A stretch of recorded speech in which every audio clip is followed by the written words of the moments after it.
El arco del simbiote es posiblemente el mejor arco en la historia de Spider-Man, y quiero hablar de eso. Hola, mi nombre es Diego, soy autor. Bienvenidos a Lagunas Narrativas, donde hablo de lo que me gusta. Si les gusta lo que se hace en este canal, suscríbanse, denle a la campanita, pulgar arriba, dejen un comentario para apaciguar al maravilloso algoritmo.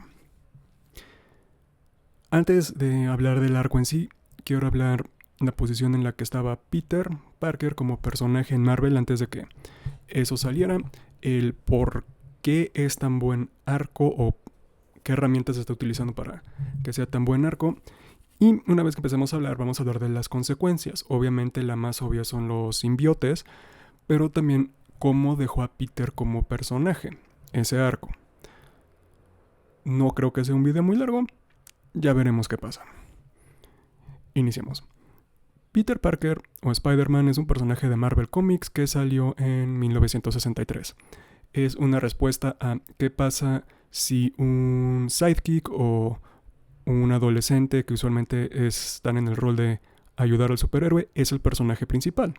Y pues se generó estas historias en donde el héroe también tiene que pelear con cosas de adolescentes, ir a la graduación, no dejar mal a una cita, los problemas hormonales, el ser bulleado, todo eso, y eso genera un personaje que en el Zeitgeist es tan grande como Batman, Superman y Wonder Woman.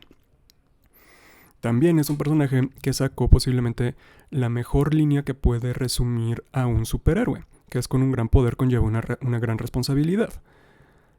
Y por muchos años fue uno de los mejores títulos y tomos de Marvel. Parecía que Spider-Man no podía ser mal. Cada historia era buena y aunque no había nada revolucionario, de repente sacaba algo que cambiaba el status quo de manera completa. Por ejemplo, la muerte de Gwen Stacy. La muerte de Gwen Stacy es de las primeras instancias, no es la primera, en donde un personaje secundario importante, un interés romántico del héroe, es asesinada para que un villano afecte al superhéroe. Esto tuvo una consecuencia negativa que se conoce en la industria como fridging, es decir, matar a un personaje femenino para darle justificación y razón a un personaje masculino. El que lo popularizó fue, el término fue Kyle Rayner, mi linterna verde favorita nomás por potencial. Pero Peter también es uno de los casos en donde esto se ve. Pero también fue uno en donde fue choqueante porque Gwen Stacy era un personaje.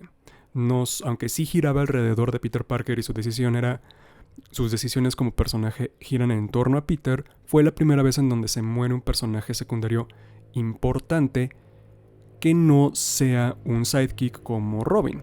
De hecho, creo que la muerte de Gwen Stacy es Sí, la muerte de Gwen Stacy es mucho antes de una muerte en la familia. Spider-Man le ganó a Batman en matar a un personaje secundario de su cómic por varios años. 1973. Y aunque actualmente los cómics de Spider-Man no son buenos o no son tan buenos como eran, no hay que negar que por un momento fueron de los cómics más importantes en la industria americana. Tan importantes fueron que Spider-Man fue el que tuvo un crossover con Superman de Marvel. Hoy en día el crossover sería posiblemente el Capitán América. El mejor crossover sería con los X-Men, pero no sería Spider-Man, es a lo que voy. Y uno de los mejores eventos fue la salida del traje negro. La salida del traje negro que eventualmente llevó a la creación de Venom, Carnage, Null y un lado de la cosmogonía Marvel, terror cósmico, que me gusta bastante. Y esto inició en el evento llamado Guerras Secretas o Secret Wars. Secret Wars salió en 1984 y es considerado por muchos el primer crossover. Lo mencioné muy brevemente, creo, en mi video de Crisis en Tierras Infinitas, que aunque se considera a Secret Wars el primer evento, y especialmente en Marvel, era la primera compañía donde había esta comunicación entre propiedades intelectuales, y Crisis en Tierras Infinitas es el primer evento masivo que es considerado bueno. Y esto no quiere decir que Guerras Secretas sea malo, simplemente la razón de ser no fue para contar una historia, sino para vender juguetes. La historia que se contó del Beyonder o el del más allá jalando héroes y villanos a un mundo y que estos peleen y que al final el villano de la historia sea Doom, simplemente sirvió para vender nuevos juguetes, para crear nuevos personajes que vender, de los cuales creo que solo Volcana o Titania, solo una realmente se quedó. Y también fue para justificación editorial, es decir, para cambiar cosas de los héroes que sentían no estaban funcionando. En sí, eso fue lo más evento masivo de Guerras Secretas y es de lo que la gente más se acuerda. Entre esos, fue desaparecer a Thor por un rato, fue hacer que Hulk y Banner se volvieran a separar y que Hulk volviera a ser una entidad antagonista o agresiva, básicamente que regresara a ser el Mr. Hyde del Dr. Jekyll de Banner, y a Peter se le dio un nuevo traje, un traje completamente negro. No fue pensado como un simbionte, eso se vio después. El traje negro de Peter Parker fue porque los artistas del momento decían que dibujar a Spider-Man era muy difícil, como se requería por mandato de la compañía que el cuerpo pareciera lo más completo posible y el traje era muy detallado con las redes negras en lo rojo, se hacía muy difícil y se gastaba mucho tiempo pintar y dibujar a Spider-Man. Así que pensaron que cambiarle el traje a uno completamente negro iba a ser más sencillo porque nada más tenían que colorear donde pegaba la luz con un tono azul. El traje negro iba a ser el traje eterno de Spider-Man a partir de ese momento. Esto no funcionó por varias razones, de las cuales las principales son: el traje de rojo y azul es demasiado icónico para desecharse por completo, para que ya no sea el traje principal, y B, resultó que era igual de difícil dibujar un traje completamente negro que uno bitonal.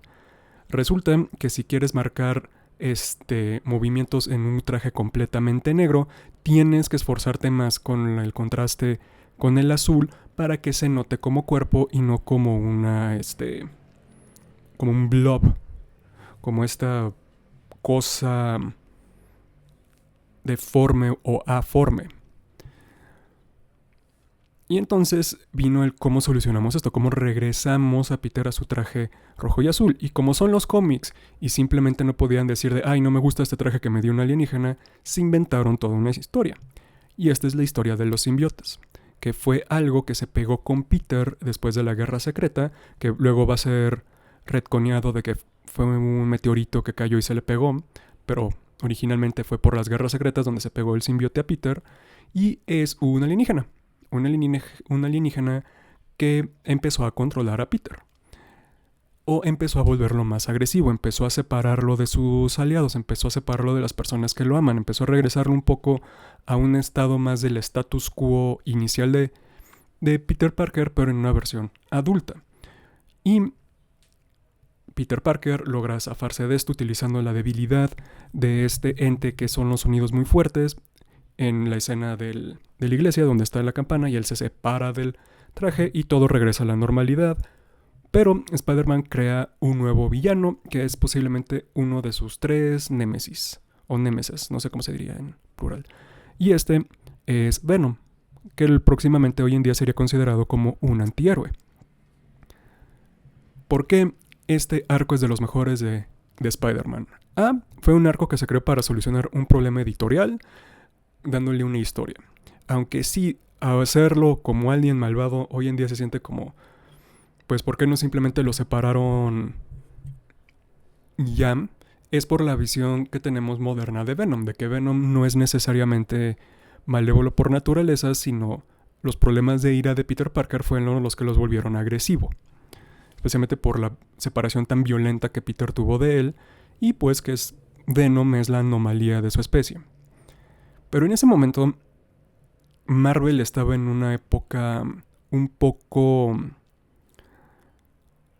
No estaba en muchos números negros en los libros, le estaba yendo mal. De hecho, en unas cuantas décadas, Marvel tendría que empezar a vender los derechos de sus propiedades intelectuales más valiosas para seguir a flote.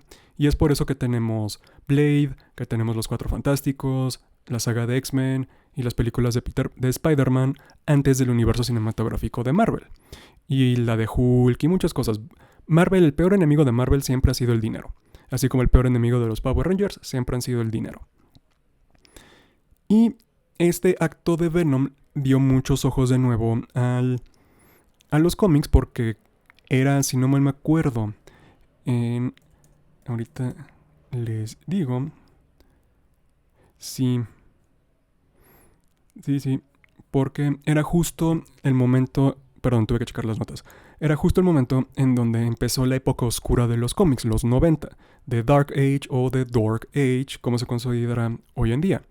Y Venom fue el primer paso en la que Marvel empezó a tomar esto. Aunque aún no salía Cable, aún no salía personajes como, y les juro que no me estoy inventando los nombres, Genocidio y cosas así. Venom fue el primer paso a esta conversión a lo violento de los cómics 2 años antes de los 90. Venom salió como personaje en 1988. El traje negro duró bastante tiempo, duró 3-4 años. Eso es un cambio grande en la historia de los cómics. Y Venom hoy en día sigue siendo un personaje muy violento, pero a diferencia de Spawn, a diferencia de The Darkness, que aunque a mí me gustan por lo edgy y lo super exagerados que son, ¿por qué Venom y por qué Cable siguen jalando más y siguen siendo pues populares? Porque evolucionaron, dejaron atrás la violencia sin sentido que la oscuridad de los 90 le pedían a los cómics o se demandaba de los cómics, y se convirtieron en otros personajes, evolucionaron. En el caso de Venom se separó de Eddie, se juntó con Flash, y gracias a juntarse con Flash Thompson, que es el mejor host que ha tenido Venom, y lo ha dicho Venom y lo ha dicho todo Clinter, que es el nombre de la raza de Venom, él se convirtió en un héroe. Venom se volvió en una figura más heroica y mucho más benévola. Cable, a su vez, empezó a deconstruir lo que él inició, que es el héroe rudo de los 90, y empezaron a poner como Cable realmente era una persona increíblemente rota, emocionalmente distante, y como los mejores momentos de Cable siempre suceden cuando acepta a otros dentro de su vida, ya sea a los Summers, ya sea pues no ser tan ojete con la pobre Madeleine Pryor, ya sea no ser tan ojete con su versión alterna que es Nate, y en versión moderna volverse el papá de Hope Summers. Son los mejores momentos de Cable, o lo que los lleva a los mejores momentos de Cable. No los momentos rudos y yo soy el más chingón de los chingones, aburren hoy en día. Pero no es por eso que es el mejor arco de Spider-Man. Es el mejor arco de Spider-Man por cómo exploran a Spider-Man, por cómo maduran al personaje, y aunque muchos casos que vinieron después de esto fallaron en hacer a Peter más maduro y convirtiendo las historias en un hazme reír, te estoy viendo saga de los clones, Venom lo hizo de una manera muy interesante. Venom hizo que Peter se enfrentara a sí mismo, hizo que Peter tratara con su propio episodio tipo demonio en una botella, pero en este caso la alegoría era a las drogas. Venom es una alegoría un poco a performance enhancing drugs, a las drogas como esteroides, a estas drogas que en el momento te hacen sentir todopoderoso pero arruinan tu vida. Esa es la alegoría de Venom, y es por eso que Venom trascendió su propio origen, porque tiene un origen fuerte que le permitió explorar, moverse y evolucionar. ¿Por qué digo eso? Y estoy hablando mucho de Venom porque Venom es lo más importante que salió de este arco y porque el personaje es fascinante. Porque Venom siempre ha sido una alegoría a fármacos, o siempre ha sido una alegoría a cosas que modifican genéticamente al cuerpo. En el caso de Peter y Eddie son drogas, en el caso de Flash es terapia, es prótesis, es estas cosas que, por ejemplo, si tienes depresión es un poco antidepresivos, es un poco de que en sí no es negativo la sustancia per se, sino es quién la utiliza o cómo se utiliza. Por eso Venom siempre ha tenido estos dejos como personaje. Y Marvel ha sido muy inteligente en no quitárselos por completo, porque pues es el origen temático de Venom. Y también complejizó a Peter en el sentido Venom, la existencia de Venom, de que aunque es buena persona, no es un santo. Peter ha cometido muchos errores. El peor enemigo de Peter Parker siempre es Peter Parker. Y Venom originalmente fue la versión más tóxica y extrema de esto. Venom es un personaje que temáticamente tiene muchas capas. Pero el arco es bueno porque justamente nos empezó a mostrar estos otros lados de Peter desde el punto de vista antagónico. Es decir, Peter Parker siempre ha sido alguien que ha querido probarse con los otros. Si han sido bulleados, hola, estamos en el mismo club. Siempre existe esta parte de ti que quiere vengarse de los bulleadores, que quiere salir y quiere buscar retribución. Venom o Spider-Man es qué pasaría si tienes el poder para hacerlo. Y al inicio, Peter pues es muy hedonista, voy a hacerlo egoísta, lo voy a hacer, porque no es hedonismo, es egoísmo. Es mucho de lo voy a hacer yo, para mí, y con eso termina matando a su tío. Y él se da cuenta que lo pudo detener, así que adquiere responsabilidad. Pero dentro de esta responsabilidad sigue siendo un adolescente, sigue siendo confrontativo, sigue siendo temperamental. No es una... Muchos piensan que la personalidad de Peter Parker es muy similar a la de Nightwing o a la de Dick Grayson, y no. La personalidad de Peter Parker es su propia personalidad, es una buena persona en terribles circunstancias y que a nadie lo ayudó. Por un lado porque nadie sabía cómo ayudarlo, y B porque él nunca supo cómo pedir ayuda. Podríamos decir de hecho que una gran crítica a la toxicidad masculina es Peter Parker, porque muchos de sus problemas es justamente por ser tóxico. Y Venom, o el arco de Venom, el arco del simbiote, fue el catalizador para la nueva onda de estos. Antes estaba presente, pero Peter Parker siempre salía adelante, hasta la muerte de Gwen Stacy, donde hubo consecuencias y donde Peter tuvo que aprender de nuevo a la responsabilidad y el poder. Y una vez que obtiene este alien y empieza a sacar sus peores momentos, Peter se confronta a sí mismo. En la serie animada de los 90, que para mi gusto sigue siendo de las mejores adaptaciones de ese arco, hay una escena muy padre en donde Peter está soñando y ve que el simbiote está ganando y que su traje intenta pelear contra eso. Su responsabilidad como Spider-Man intenta pelear contra eso, pero el simbiote gana. Peter está cada vez durante todo este arco recae emocionalmente más en el traje. Él se siente más fuerte en el traje, él se siente más útil en el traje. Ya no necesita sus cartuchos, ya su telaraña sale del traje. El traje sí lo hace más fuerte o sí lo hace más rápido. El traje lo ayuda, lo hace sentirse bien. Y si lo separa igual ya no va a ser tan efectivo. Y es estas inseguridades que vienen del buleado, que vienen de la parte... No de la parte tóxica, que viene de la parte insegura de ser el nerd de Peter Parker, es lo que lo lleva a actuar ante los otros de manera más tóxica. Si no me acuerdo, aleja a Harry de su vida, aleja a Mary Jane, aleja a la tía May, aleja a todos, porque como la alegoría es una adicción a drogas, pues eso es lo que hace, te aísla, te hace sentir bien, te hace sentir en control cuando no tienes control y tú lo sabes, y cuando alguien intenta ayudarte lo rechazas porque piensan que te están quitando algo que necesitas. Por eso romper una adicción es muy difícil, porque conscientemente las personas lo saben, pero inconscientemente hay muchos factores que complican mucho las cosas. Por eso un adicto no es un criminal, es una víctima. Hay asteriscos y hay zonas grises en esto, y no es la plática que se quiere tener en este video, pero en general es entendible que si tú tienes un problema de drogas, no eres victimario, eres víctima. Y cuando Peter se enfrenta al simbiote y está, creo que a punto de matar a Shocker, y se da cuenta que esto no es él y se asusta o toca el fondo más bajo, él se enfrenta a sus demonios internos, él se separa de esos demonios literalmente en una catarsis violenta, y la simbología en la que él agarra el traje y se separa, y después de este símbolo que parecía Spider-Man, pero él no era Spider-Man, él no era una cosa, cuando vuelve a salir la máscara y el emblema de Spider-Man, es un renacimiento, es Peter Parker enfrentando y ganándole a sus demonios. Y esto es lo más importante del arco. El arco dice que le puedes ganar a tus demonios. Así como Tony Stark dice que puedes derrotar al alcoholismo, así como Born Again dice que Matt Murdock puede sobreponerse a las vicisitudes por su voluntad, el arco de Venom hace que, o el arco del traje negro, hace que Peter le gane a sus peores impulsos.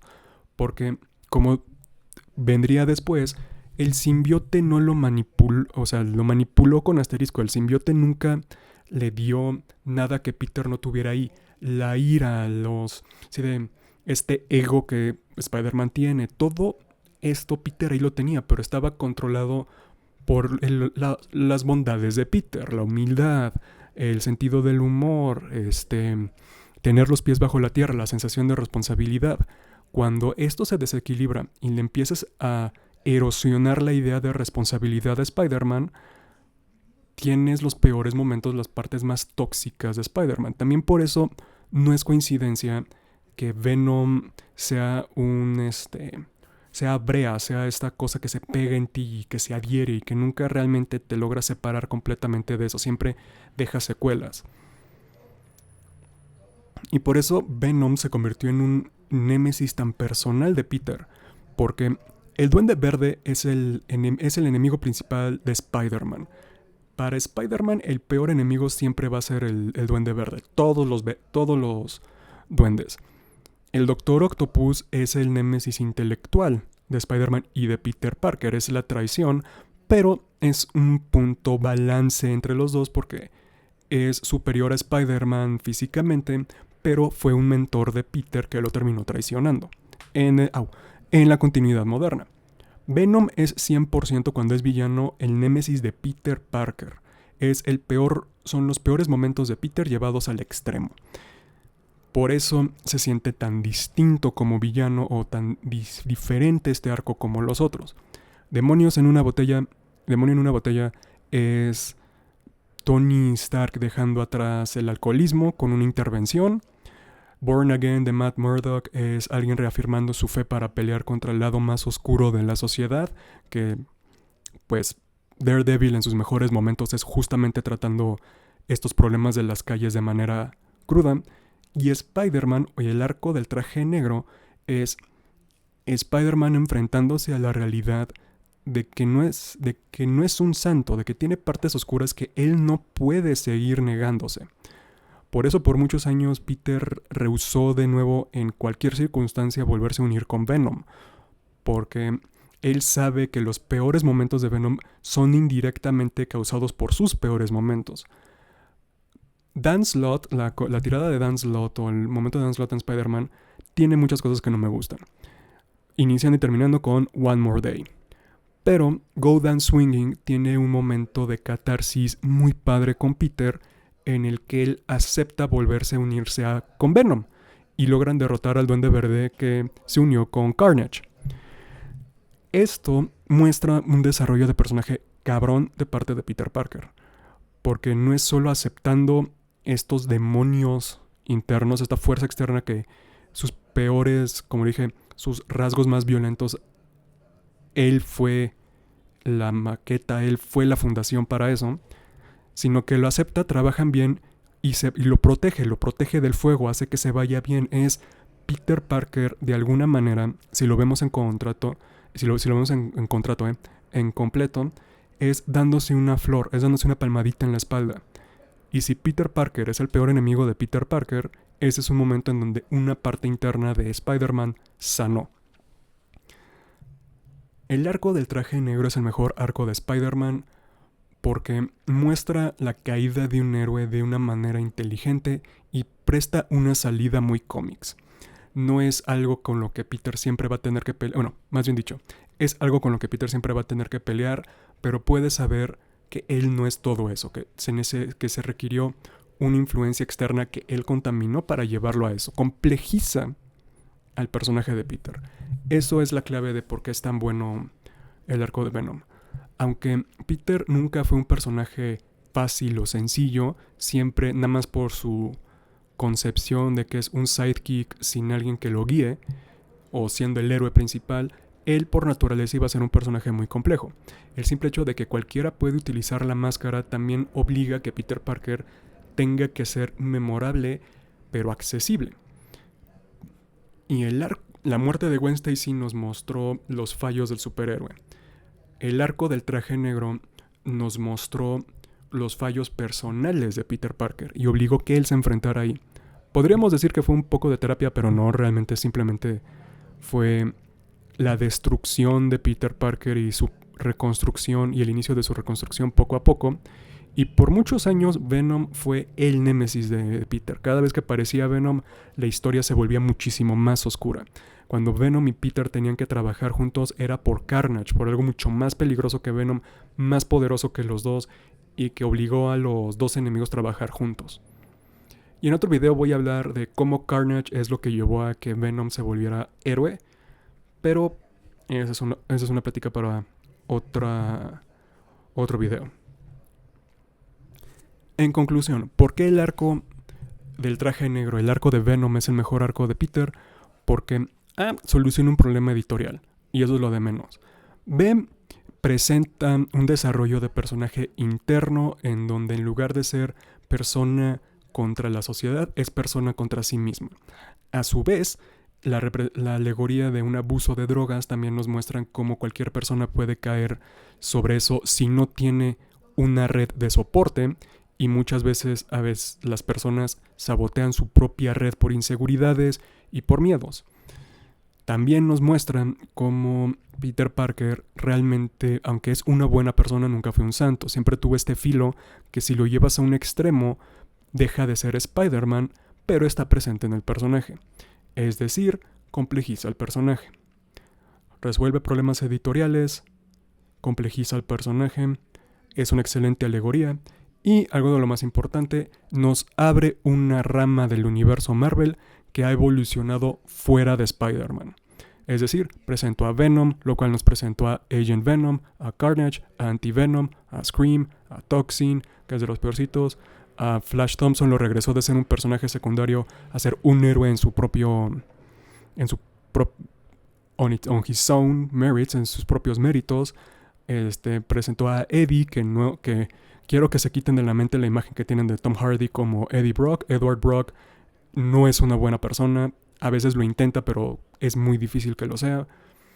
Lo intenta, Eddie lo intenta, y por eso es entrañable, pero God, he did a lot of shit. Y también, por fin, a Spider-Man le dieron un villano no personal a la figura de Spider-Man, sino a la figura de Peter Parker, a la persona. Es decir, Peter Parker obtuvo su Ra's al Ghul o obtuvo su Mr. Mxyzptlk, que es una comparación un poco mucho más complicada y rebuscada, pero cumplen de alguna manera ciertos mismos papeles. No, de hecho no es Mr. Mxyzptlk, es bueno, es que Superman no, pues realmente no tiene enemigos de Clark Kent por mucho rato. Anyway, ese fue error mío. Pero así voy a dejar el video. Si tienen dudas o quieren que me esclarezca algo más, déjenlo en los comentarios. Los veré en el siguiente video, pero gracias por permitirme ser parte de su día. Ya sea si se quedaron el minuto inicial o la casi media hora que dura este video. Gracias por permitirme, por escucharme, por dejarme estar ahí. Si les gusta de lo que hablo o cómo hablo, suscríbanse al canal, denle campanita, pulgar arriba, dejen un comentario. Los shorts que ven acá también los tengo en TikTok. A veces subo contenido exclusivo en TikTok donde es consejos para escribir como alguien que está en las trincheras intentando ser un autor tradicionalmente publicado. Es lo que yo estoy aprendiendo y es lo que yo estoy viendo. Sí, lo vamos a dejar todo. Soy Diego, soy autor. Esto fue Lagunas Narrativas. Tomen agüita y sean buena gente. Yo y mi cara tan sudada por el calor nos despedimos. Bye.